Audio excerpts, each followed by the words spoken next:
ನೋಡಿ, ಈಗ ಇವತ್ತಿನ ಒಂದು ಕ್ರಿಕೆಟ್ ಪಂದ್ಯಾವಳಿಯಲ್ಲಿ 10 ತಂಡಗಳನ್ನು ಆಯ್ಕೆ ಮಾಡಿದ್ದೀವಿ ನಾವು. 10 ತಂಡಗಳು ಯಾರ ಜೊತೆ ಒಂದು ಆಟ ಆಡ್ತಾರೆ ಅನ್ನೋದು ಒಂದು ಕುತೂಹಲ. ನಮ್ಮ KCCಯಲ್ಲಿ ಈ ರೀತಿ ಒಂದು ಟೆಕ್ನಿಕನ್ನು ಯೂಸ್ ಮಾಡ್ತೀರಿ. ಕೆಳಗಡೆ ತೋರಿಸ್ಕೊಂಡು ನೀವು ನೋಡಿ, ಎಲ್ಲ 1 ರಿಂದ 10 ನಂಬರ್ಗಳು ಜಂಬಲ್ ಆಗ್ಬಾರ್ದು.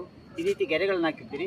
ಕ್ಯಾಪ್ಟನ್ಸ್ ಬಂದು ಈ ಗೆರೆಗಳನ್ನು ಮುಟ್ಟಿದ್ರೆ 1, 2, 3, 4 ಈ ರೀತಿ ಬಂದಂತಹ ಟೀಮ್ಗಳು ವಿರುದ್ಧ ಒಂದು ಆಟವನ್ನು ಆಡ್ತಾ ಹೋಗ್ತಾರೆ. ನೋಡ್ಬೋದು ನಂಬರ್ಸು ನೋಡಿ, ಇಲ್ಲಿ 1, 4, 3, 2, 5, 7, 6, 2, 10, 9 ಈ ರೀತಿ ಎಲ್ಲ ಜಂಬಲ್ ಮಾಡಿರೋದ್ರಿಂದ ಕ್ಯಾಪ್ಟನ್ಸ್ ಬಂದು ನಂಬರ್ಗಳು ಮುಟ್ಟಿರ್ತಾರೆ. ಎಕ್ಸಾಂಪಲ್, ಈ ಗೆರೆ ಮತ್ತು ಈ ಗೆರೆ ಟಚ್ ಮಾಡಿರೋರು ಒಂದು ಟೀಮಲ್ಲಿ ಆಡ್ತಾರೆ, ಅಂದರೆ A ಟೀಮು B ಟೀಮ್ ಅಂತ ಆಡ್ತಾರೆ. ಈ ರೀತಿ 10 ತಂಡಗಳು ಇವತ್ತು ಈ ಒಂದು ಕ್ರಿಕೆಟ್ ಪಂದ್ಯಾವಳಿಯಲ್ಲೇ ಒಂದು ಆಟವನ್ನು ಆಡ್ತಾರೆ. ಆಲ್ರೆಡಿ ಟಾಸ್ ಆಗಿರೋದ್ರಿಂದ ನೀವು ನೋಡ್ಬೋದು, ಎಲ್ಲ ಮಕ್ಕಳೆಲ್ಲ ರೆಡಿ ಇದ್ದಾರೆ. 1 ಮತ್ತು 2ನೇ ತಂಡ ಆಲ್ರೆಡಿ ಆಡೋದಕ್ಕೆ ಕ್ಯಾಪ್ಟನ್ಸ್ ಬಂದು ಟಾಸ್ ಮಾಡಿದ್ದಾಯಿತು. ಅದು ಬೌಲಿಂಗು ಬ್ಯಾಟಿಂಗನ್ನು ಆಯ್ಕೆ ಮಾಡಿರ್ತಾರೆ. ನೀವು ಕಮೆಂಟ್ಸ್ ಬಾಕ್ಸಲ್ಲಿ ಹೋಗಿ ಚೆಕ್ ಮಾಡಿ. ನಮ್ಮ ಈ ಒಂದು ಕ್ರಿಕೆಟ್ ಪಂದ್ಯಾವಳಿ KCC ಯೂಟ್ಯೂಬ್ ಚಾನಲಲ್ಲಿ ಲೈವ್ ಹೋಗೋದನ್ನು ನಾವು ತೋರಿಸ್ತಾ ಇದ್ದೀವಿ. ನೀವೆಲ್ಲ ಇವತ್ತೇ ಸಬ್ಸ್ಕ್ರೈಬ್ ಮಾಡಿಕೊಂಡು ಮತ್ತು ಶೇರ್ ಮಾಡಿ, ಕಮೆಂಟ್ ಮಾಡ್ತಾ ಹೋಗಿ.